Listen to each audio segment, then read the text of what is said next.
Okay, so now you understand how to be prepared, all part of networking, how to be prepared when you go to a meeting, go to a studio session, when you're going to go connect with somebody that you feel can help you in building your network.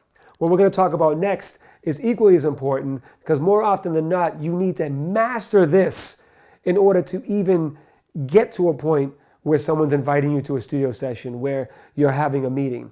And what that important thing is called the elevator pitch. And what the elevator pitch is you being able to concisely and quickly tell somebody what you are, what you're selling. Get someone's interest in 10, 20, 30 seconds. Make them interested enough to want to hear more.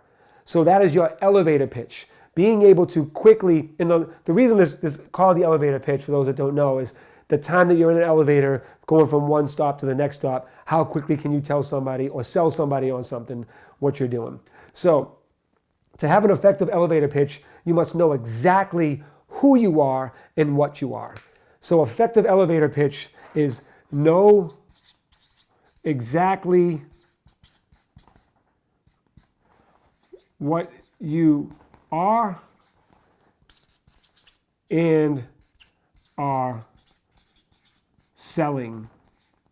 I don't know why I'm writing so fast. It's like, we gotta hurry up and write.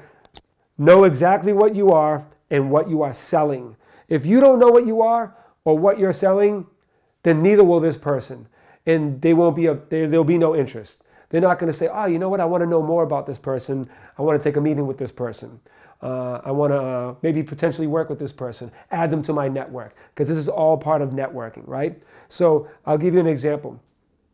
There's many times I've made a career out of having an elevator pitch. And what that is getting somebody to know exactly what it is in a few seconds that they're like, that's interesting. Tell me more.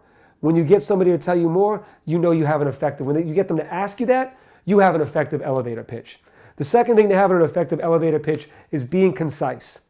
You have to learn how to be concise with your elevator pitch because you only have so much time. So you have to condense all the information you have in that little time to sell somebody on why they should connect with you or network with you. A lot of times people reach out to me. I'm going to give you a tip. Don't do this.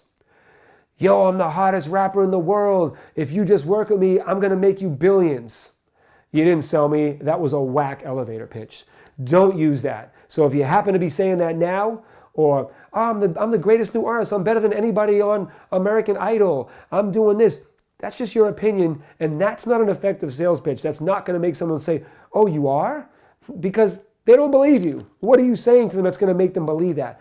If you're going to know exactly what you're selling, have facts and be concise, quick. Here's why, this is what you need to do, blah, blah, blah. And another effective way is to lead with something of value to them or something of interest to them, right? So when you start talking, don't go in and say, I'm this, I'm that, I'm that. What you need to come in is lead with something, lead with something of value to them. Let me give you an example. I'm the vice president of business development for FaZe Clan, the #1 gaming lifestyle brand in the entire world. When I started bringing people like Offset and Sway Lee and Pitbull and Yo Gotti and DJ Paul and Ray J and all these big celebrities into esports, most of them outside of Offset, most of them didn't really have much experience with esports. They didn't know anything about it. So how do I convince somebody that knows nothing about what I'm trying to get them involved with or invest money in? How would I effectively do that and get them excited or interested? Well, I lead with what the value is for them by investing in esports, how they can attach themselves to an industry that can help uplift their brand. So there's a lot of things that you do like that. You can figure out who you're talking to, what it is that you're bringing a value to them.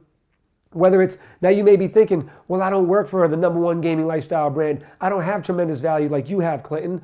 That's not true. Everybody has something of value to offer. Maybe you're a graphic designer. Maybe you can wash cars good. Maybe your dad is an electrician and this guy needs electrical work done in his house in exchange for something that you need from that person. You got to be mindful, and that's mastering art. Automatic, resourceful thinking. Talked about it in the book. The fourth thing to do to have an elevator pitch is not be all over the place. Don't be confusing.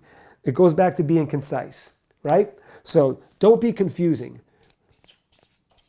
When you're selling something, you have to be very clear on what it is that you're selling as to not lose their interest. Now, if you want to make somebody be really excited to add you to their network, because obviously you're excited to add them, that's why you're running up to them really quick, you gotta have yourself a perfect elevator pitch. A perfect elevator pitch will get you insanely far. It's got me insanely far. Trust me when I tell you, practice on having a bulletproof elevator pitch. And one of the things you need to add to that elevator pitch is likability. Let's talk about that next.